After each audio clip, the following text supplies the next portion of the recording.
So this is the beginning of a series that I'm doing on the public and private and how the internet is breaching that former gap. And I want to specifically look at secrecy and privacy. Two things that I can tell you that every one of us can relate to now is that you can Google anyone you want to. And you can find out all sorts of things about that person, and you can trace and trace and trace them and try to kind of chronicle their lives through the comments they've left on a news article, through the fact that they have a Facebook account. You don't know what the Facebook account is, but it says that they have an account, and it may say even how many friends they have, so you can have the idea that they're active or not active. And you might even find out that that person has reads articles here, interacts with people through these, photos, has family members who post photos here and they interact, so they maybe have family or elsewhere. I mean, all sorts of ways that you could start to imagine a person based on this public internet persona. But the fact of the matter is, most of us don't sit around and Google all the people who are tactile to us in our lives. We could. I don't sort of sit and Google my aunt and see, unless I'm trying to find her address or something. And so what's interesting about that is that there are some generational rifts in this. I think that children today perhaps do sit and Google people around them. Part of interacting, adolescent interaction today happens inside and not outside. Like I point to all of those toys, a trampoline and a cart and all those things that kids are playing outside, and I growing up playing tag, just spending hours ripping and running around the tree, running back and forth with other kids, literally nothing in hand, just producing exercise, fun, enjoyment right there. Kids do that. Sure, kids still do that. They do it in a different way, perhaps. They do sit and Google all the people in their lives. So to think that our internet lives, in a sense, an aspect of our lives are private is a farce. In a sense, that's an old world notion of who we are.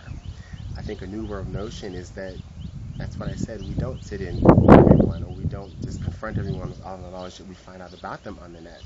Or we may interact with them only in those spaces. So say I have a blog and I leave a comment here, or there's a news article and I see that you left a comment and I left a comment, because some people use their names, but some people totally closet themselves by picking like Fly Girl 67 or something like that, as opposed to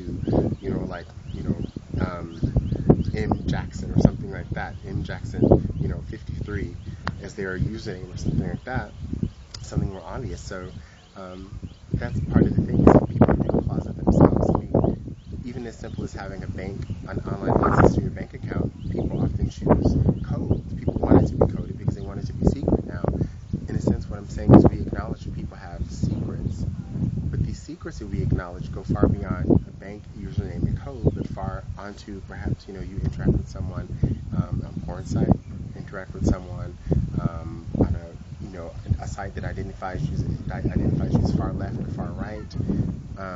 All these things that we, in a sense, become more forgiving in our public lives, in our real world lives, because we know that there's an otherness. It's more real to us that people have an otherness. Before we could sort of imagine that somebody has a dungeon or something. Everyone has skeletons in their closet, as you would say. But now that we have the internet, we have more access to that information about people. But because all of us have that thing, we have to really realize that, really, all of us do have so-called dungeons in our closet. And so it doesn't stop there. If we can sort of say, there's something that person has that they might not want people to know about, or but just may not want to talk about at work or at school or here or there or whatever, whatever it could be. It could be they sort of, confessed on some, contributing to some news article about some traumatic event in their lives, and you don't want them to relive that, over lunch at work. So we learn different ways to be sensitive, and that's what I think is interesting. It's happening. It's now, because the internet is not just somewhere we just plug in and plug out. I mean, here I am on a mountaintop. Let's see if it's still going.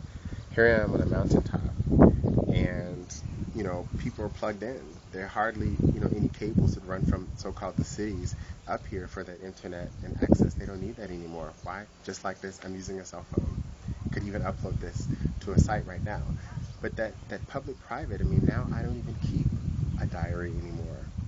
I don't have to. What it means is that people would be more forgiving of the things that I would have kept secret, that I did keep secret as a kid when I kept a diary. For example, coming out to myself. And once my diary is stolen by someone I know. Now, I don't know whatever came of that information, but the fact that that information was out in the world was very traumatic to me at the time. And then later when my mother told me that she read my diary and I'd come out in the diary, that was also sort of, it was an invasion, but my mother, of course, mended it in a sense by extending care. Now, in our new lives, I think they were also demonstrating ways that that's going to happen, because we acknowledge that, there is this otherness, it's that new sensibility, but it also means that we have to be prepared to know people in different ways. In my next video, I'll talk specifically about what having this private space is, of diaries, of the internet, because even now I'm producing a private space, right? I'm here by myself on this rooftop with the video camera. It's private, and I'm saying things that maybe, or differently than I perhaps would say if other people were sitting around me. Now, this is public because I'm going to play it, in a public space. In the very same way, those things that used to be public in India, because of a lack of sort of private space, including living space and joint family arrangements, that private space is being produced through the cell phone.